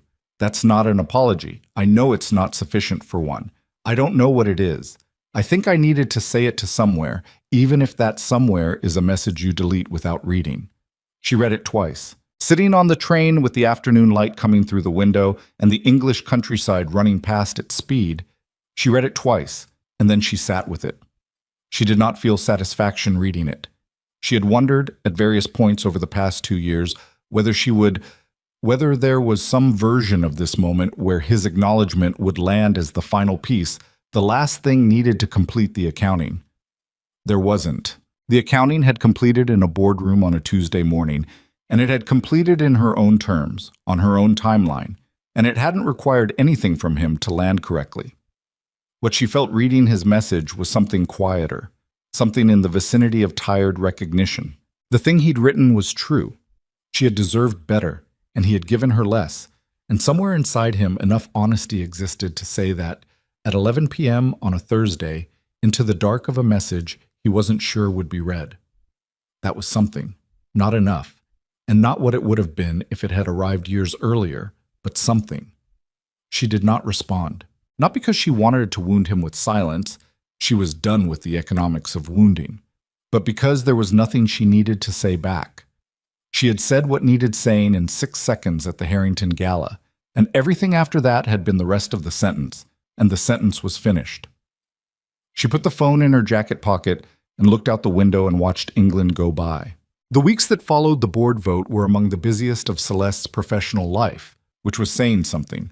She was formally appointed interim executive chair of Blackwell Global Holdings at a reconvened board meeting 10 days after the vote. The interim designation was at her own request. She had told Julian and Ashworth plainly that she did not want to parachute into permanent leadership without a proper governance process, that the company deserved a selection procedure that was genuinely rigorous rather than a coronation in the wake of a crisis. They had looked at her with the expressions of people who had worked in corporate environments long enough to find this request slightly unusual, and then they had agreed because she was right. What she did take on, formally and immediately, was the restructuring, the governance review, the untangling of the Luxembourg structures, the FCA cooperation process, the rebuilding of a financial reporting framework that would actually tell the truth. This was the work. It was granular and exhausting and required the precise kind of attention she had always been able to give to the gap between what something claimed to be and what it actually was. Marcus came back. He came back 3 weeks after she sent the letter, walking into the temporary office she'd established at Blackwell Holdings headquarters with the slightly cautious air of a man who isn't sure of his welcome even when he's been formally invited. She shook his hand, which felt inadequate and also correct, and showed him what she'd put together in terms of a role, and he read through it carefully at the conference table while she went to get them both coffee from the kitchen herself, because she had not yet hired a proper assistant and had decided for the moment that she didn't want to. "This is more than I expected," Marcus said, looking up from the folder. "It's what the role requires," she said. "You know I'm going to be asked, by journalists, by people inside the company, whether I was working for you the whole time." "Yes." "What do you want me to say?" She thought about it. "The truth. That you had concerns about the financial management of the company that you couldn't address through internal channels. That you found an external avenue to address them. That you believed you were doing the right thing for the company and its stakeholders." She looked at him steadily. "All of which is true. It's also incomplete." "Most true things are," she said. He looked at her for a moment. Then he said, "The staff have been asking about you, the junior analysts, the fund managers. There's a lot of anxiety. People don't know what happens next. I know. I'm doing a company-wide meeting next Thursday. I'll address it directly. They're going to have questions you don't have answers to yet. I know that too." Some of them were genuinely loyal to Adrian. Not because they didn't see the problems, but because he was the only leadership they'd known. They're not going to trust you automatically. "I'm not expecting them to," she said. "Trust is built. It takes time and it takes consistency, and there are no shortcuts, and I know that." She wrapped her hands around her coffee cup. "I don't need them to trust me in week 3. I need them to see that I'm showing up and doing the work and saying what's true when I know it and saying I don't know when I don't. That's all I can offer right now." Marcus nodded slowly. "Okay," he said. He closed the folder. "I'm in." The company-wide meeting on Thursday was held in the large ground-floor conference space that could fit most of the London staff at once, with additional offices joining via video link. 640 people, give or take, and their collective anxiety was a physical presence in the room. She could feel it as she walked to the front, the particular held breath quality of a group of people who have been living with uncertainty for 2 weeks and are waiting to find out which version of their future they're in. She did not use notes. She had prepared, but she did not use notes, because people who are frightened about their jobs need to see a person, not a presentation. She told them the truth, the financial situation, what was real, what was under review, what the restructuring would involve. What she could guarantee, which was that no operational layoffs were planned as part of the restructuring, and that the work of this company, managing real money for real people, building real investment positions, was the thing she was here to protect, not dismantle. What she could not guarantee, which she said plainly, was a smooth or uncomplicated 12 months. This was going to be hard. The FCA process was going to require cooperation and transparency and probably some uncomfortable moments. The restructuring would disrupt things that people had gotten used to. She was not going to pretend otherwise. She told them she would be visible and accessible in ways that the previous leadership had not been. That she expected to be questioned and challenged, and held accountable for what she committed to. That the standard she was going to hold herself to was the same one she was going to hold them to. Honesty, first. Not comfortable honesty, actual honesty. A fund manager named Patrick, who had been at the company for 12 years and had the slightly confrontational energy of someone who has decided he has nothing left to lose, raised his hand during questions and asked directly, "Is this personal, the whole thing? Was the board vote about the company, or was it about your marriage?" The room stilled. Celeste looked at him. He held her gaze, which she respected. "Both," she said. "I'm not going to tell you they were entirely separate, because they weren't. The marriage failing and the financial mismanagement of this company were connected. They were symptoms of the same thing, which was a man who believed that the rules applied to everyone except him. The marriage was personal. What he did to this company was professional. I built what I built because of both, and I'm not going to pretend one didn't inform the other." She paused. "What I will tell you is that I've been preparing for this specific role for longer than most people in this room know about, and not because I wanted a seat somewhere. Because I watched something that mattered being run badly, and I believed I could do it better. Whether I'm right is something you'll see over time. But that's the honest answer to your question." Patrick held her gaze for another moment. Then he nodded once and sat back. The meeting ran 40 minutes over schedule because the questions kept coming, and she answered all of them that she could and said plainly the ones she couldn't yet. And when it was finally over and the room began emptying, she stood at the front for another 20 minutes while individual staff members came to speak with her directly.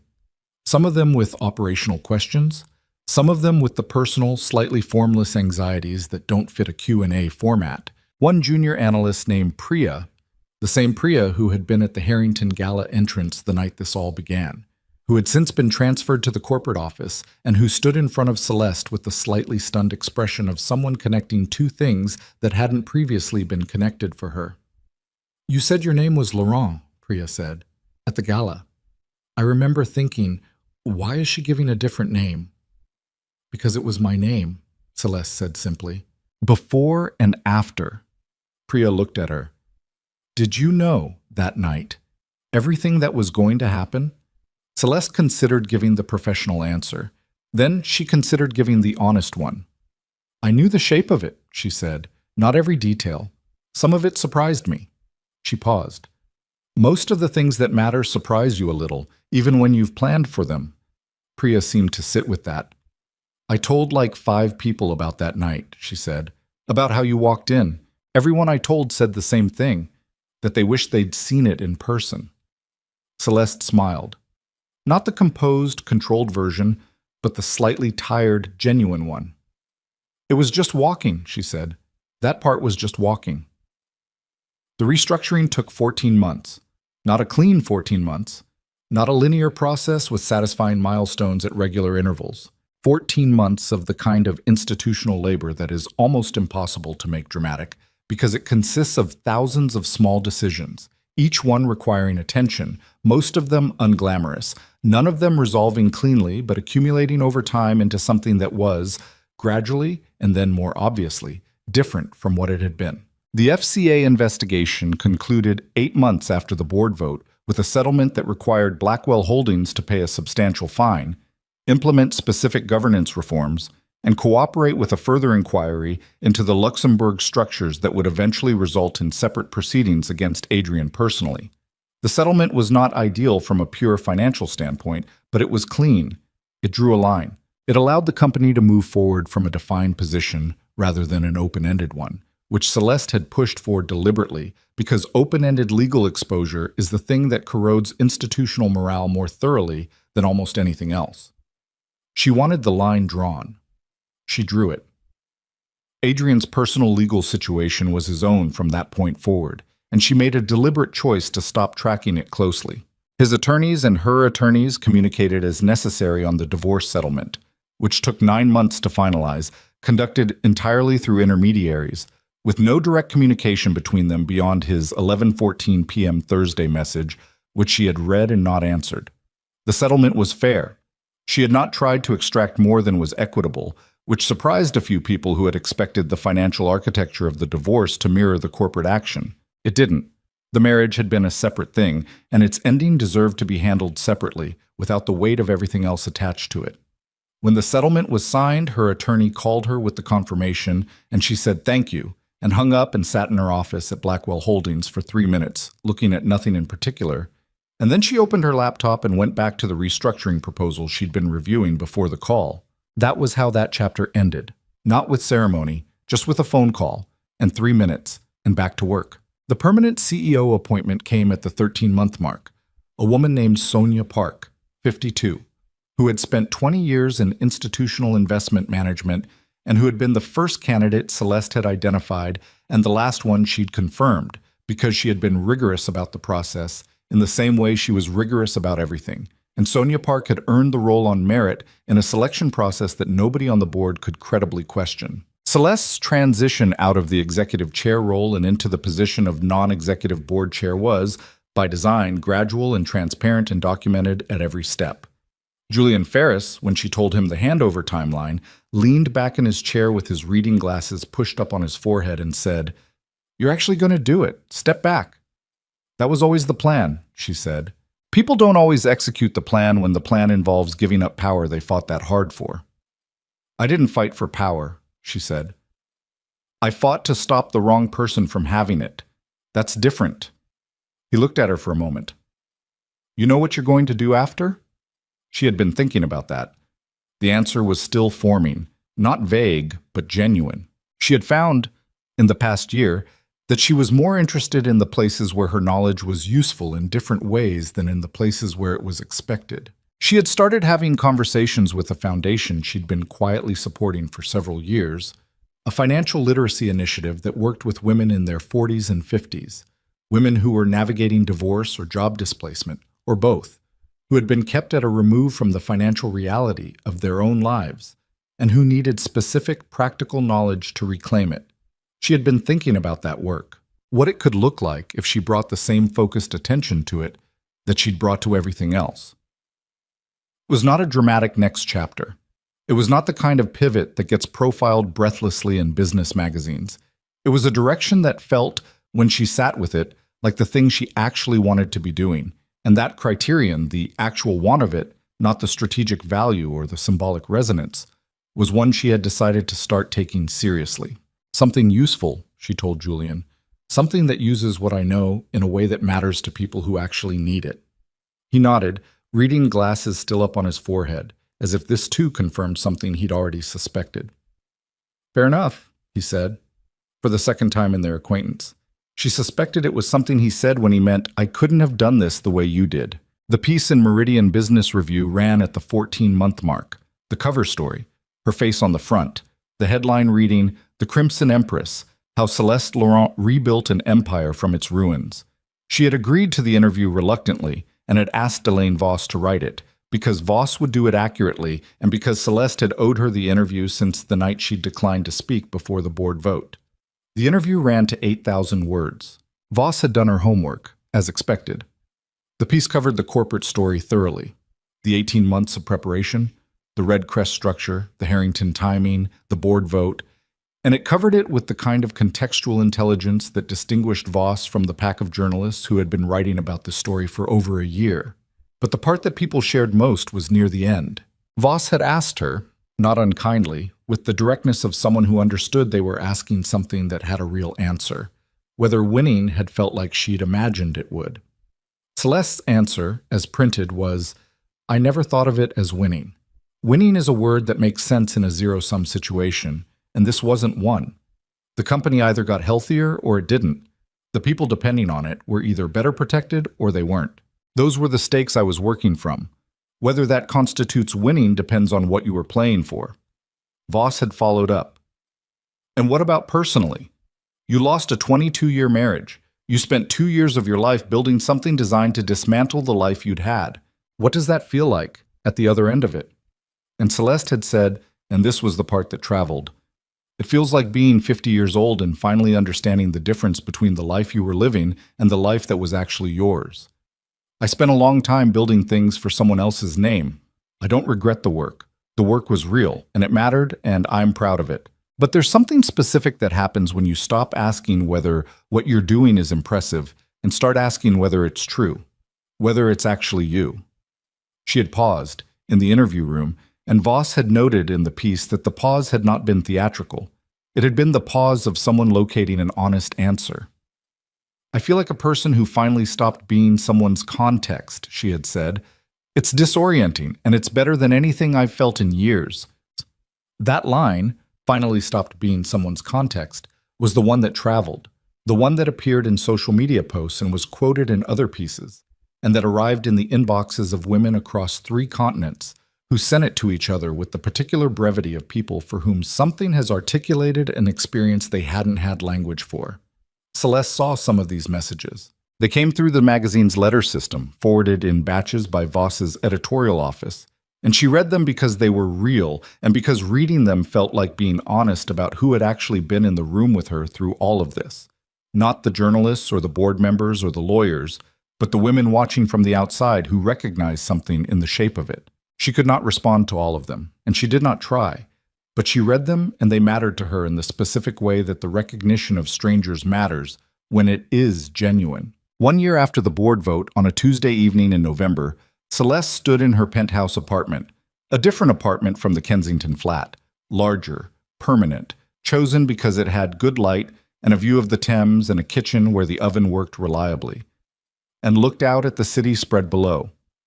She had just come from a dinner, a small one, 8 people, a mix of board colleagues and old friends, and Sophie, who had come to London for the week with her husband and who had spent most of the dinner doing what Sophie did, which was watching everything with close attention and saying the exact right thing at the exact right moment, and occasionally catching Celeste's eye across the table with the particular look of a sister who has known you your whole life and is not fooled by any version of you. After the guests had gone and Sophie's husband had taken a cab back to their hotel, Sophie had stayed for one more glass of wine, and they had sat in Celeste's kitchen, the good kitchen, with the working oven, and talked for an hour about nothing in particular, about their parents, about Sophie's students, about a film Sophie had seen that she insisted Celeste needed to watch, about the way London smelled in November, which Sophie had never fully adapted to, and which Celeste had stopped noticing so long ago, she couldn't smell it separately anymore. When Sophie left, Celeste had stood at the door and hugged her, and Sophie had held on for a slightly longer than usual moment, and then pulled back and looked at her face. "You look different," Sophie said. "I'm a year older." "No, not that. You look—" Sophie searched for the word. "Present? You look like you're actually in the room." Celeste thought about that for a moment. "I think I am," she said. Now she stood at the penthouse window with the city below her, and she thought about what Sophie had said, and she thought about the woman who had stepped out of a car at the Harrington Gala 13 months ago in a crimson gown with her grandmother's earrings and 6 seconds of truth to deliver, and she tried to find the distance between that woman and this one. It wasn't as large as the story made it sound. That was the truth she'd come to, and it wasn't a disappointing truth. It was just the actual one. She had not been transformed by what happened. She had not been forged into someone unrecognizable by the fire of it. She had been a particular kind of person before all of this, a woman with considerable capability and a long habit of putting that capability in service of someone else's story. And she was still that person, just pointed differently, pointed at things that were actually hers. The wound from the marriage was real, and it was still there, in the way that real wounds are still there after they've closed, changed in texture, no longer open, but present. She had stopped pretending it wasn't. She had stopped performing the version of recovery that looks like having no scar. The scar was part of her now, and she did not mind it. What she minded when she looked back at the 22 years was not the pain of the ending. It was the years before the ending when she had known, at some level, that the arrangement was wrong, that she was large, and the frame she was in was small, and she had kept making herself fit rather than asking whether the frame was the problem. She did not want to spend the next 22 years doing that again in any form. That was the only lesson she was interested in keeping, the only one that felt worth carrying forward. She looked out at London, lit up and enormous and indifferent the way cities are, carrying everyone's story at once without preference or judgment, the river moving through it the way it had for 1,000 years before any of this and would for 1,000 years after. She thought about the phone call from Sophie standing outside the cottage in Cornwall with the wind coming off the channel. the bicycle chained to the railing in the Kensington courtyard, the untouched mug of tea going cold on the kitchen counter at 6 in the morning before the board vote, the trembling of her hands that she had pressed flat against her thighs until it stopped. All the small, unremarkable things that had lived inside the large, dramatic ones. All the ordinary moments that had made the story human. She was 50 years old. She had a company she had helped repair and work she found genuinely meaningful, and a sister who drove her slightly insane in the specific way that only the people who love you most can. And an apartment with a kitchen where the oven worked, and a view of the Thames, and a life that was, for the first time in longer than she could accurately calculate, entirely her own. It was not a perfect life. It had no interest in being a perfect life. It had gaps and open questions, and the particular accumulated weight of everything that had led here, and some mornings she woke up and the weight was heavier than others. And some evenings the city lights were beautiful, and some evenings they were just lights.